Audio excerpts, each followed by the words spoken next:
Hi, my name is Madison Pogue. I am a freshman softball player here at SAU. I'm currently an accounting major, planning on switching to an education major.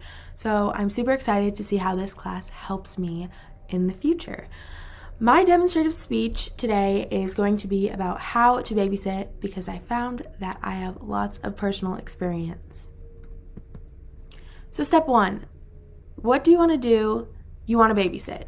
Does anyone know you want to babysit? Probably not. So the first thing that you want to look to do is get your name out and into the community. You can do this lots of different ways. You can reach out to family, friends, anything like that. One of my favorite ways is to put a virtual flyer on social media. I choose Facebook groups. Those are amazing to get in touch with parents in the community. So I put a little mock virtual flyer on the slide, but you just want to say your name. They need to know who you are, a picture of you so they can see who you are and kind of what you look like and kind of gauge if they want to reach out.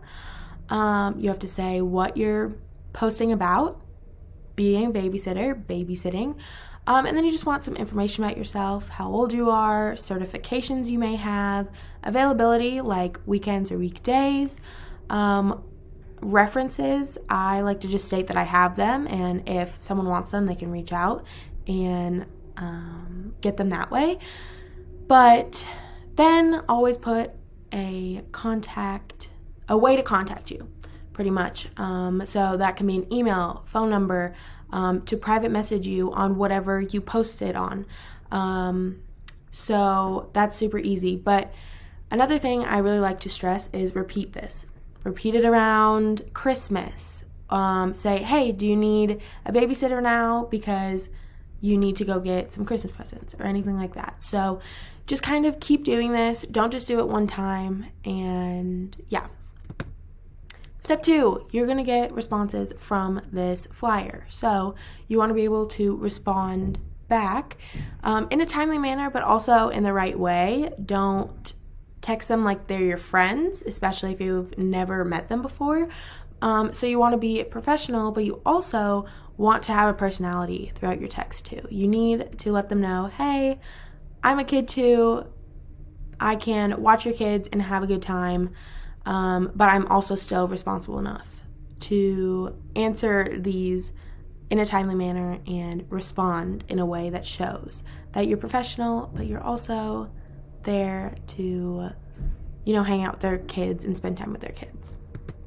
Step three, what are you going to wear? Always wear something functional but put together, which you can see in the picture on the left.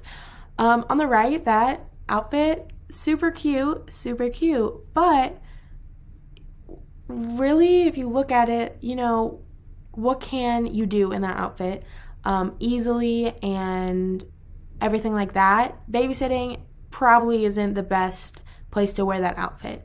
So outfit isn't super important, but just kind of think about it like that. Think through the clothes that you're wearing.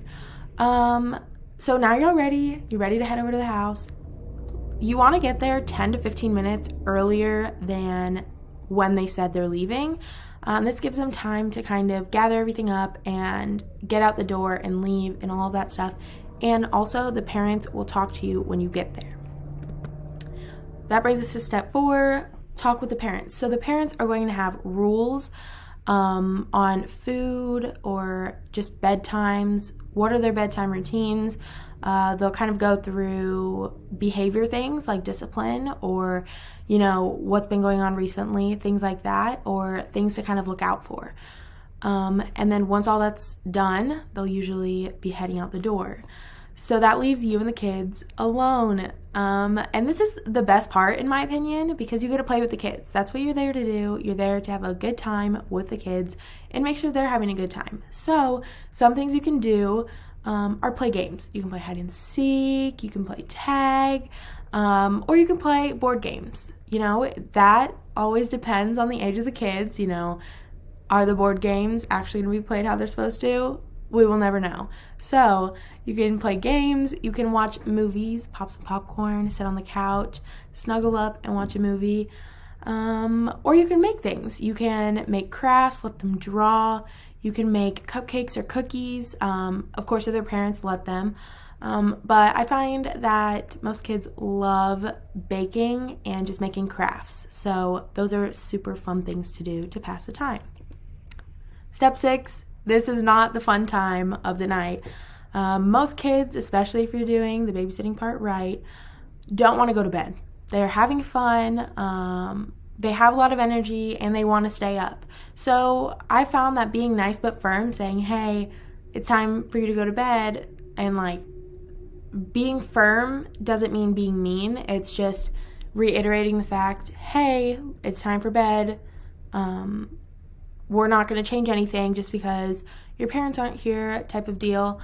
You just need to be proactive with the putting the kids to bed. So start 10 to 15 minutes earlier than when they're supposed to be in bed. So they can brush their teeth, they can fully get ready for bed, and you'll probably still be a few minutes past. That sounds crazy, but kids know how to stall. They know every trick to stay up as long as they can. Okay, so now you're alone with the kids. You're alone without the kids. So you're waiting for the parents to come back. What do? You can play games on your phone. You can watch TV or whatever. I personally love cleaning. I want to clean the house, make sure the house is all nice and ready for them when they come back. I found that the parents really love that too. So that's something you could also do for a few bonus points. Step 8, the parents are back. What do? Ask them how their time was. They'll ask you some questions. How were the kids?